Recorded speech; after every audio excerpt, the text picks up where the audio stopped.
எல்லாருக்கும் வணக்கம். காலையிலே எல்லாரும் பாட்டு கேளுங்க, சாயந்தரம் பாட்டு கேளுங்க, நைட்டு பாட்டு கேளுங்க. எல்லாம் டிவிலையும் ரேடியோலையும் சத்தமாக வச்சு கேளுங்க. ஹெட்ஃபோனில் கேட்காதீங்க. காதில் ஹெட்ஃபோன் வச்சு தயவுசெய்து பாட்டு கேட்காதீங்க. தயவுசெய்து ரோட்டில் நடக்கும்போது ஹெட்ஃபோன் யூஸ் பண்ணாதீங்க. ஹெட்ஃபோன் யூஸ் பண்ணால் காது போயிடுது. நமக்கு கடவுள் கொடுத்த உடம்பு குறையா இருக்கிறவங்கள நினச்சிக்கோங்க. அவங்க இல்லைன்னு எவ்வளோ நினச்சி குறையில அழுதுருப்பாங்க. நமக்கு கடவுள் கொடுத்துருக்கிற உடம்பு பொருட்கள் எல்லாத்தையும் நம்ம தான் கரெக்டாக பார்த்துக்கணும்.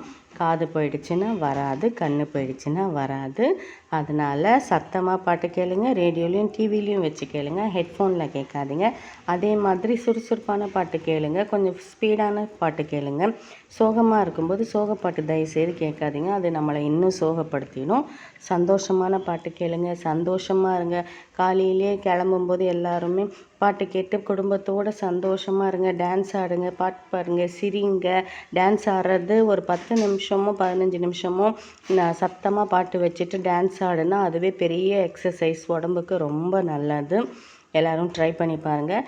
நான் வீட்டில் யாரும் இல்லாத போது பாட்டு போட்டு சத்தமாக வச்சுட்டு டான்ஸ் ஆடுவேன். நல்லா நமக்கு வேர்த்து கொட்டும், நம்ம பாடியும் லேசாக இருக்கும். நான் சொன்ன தகவல் நல்லா இருந்துச்சுன்னா கமெண்ட் பண்ணுங்கள், சப்போர்ட் பண்ணுங்கள்.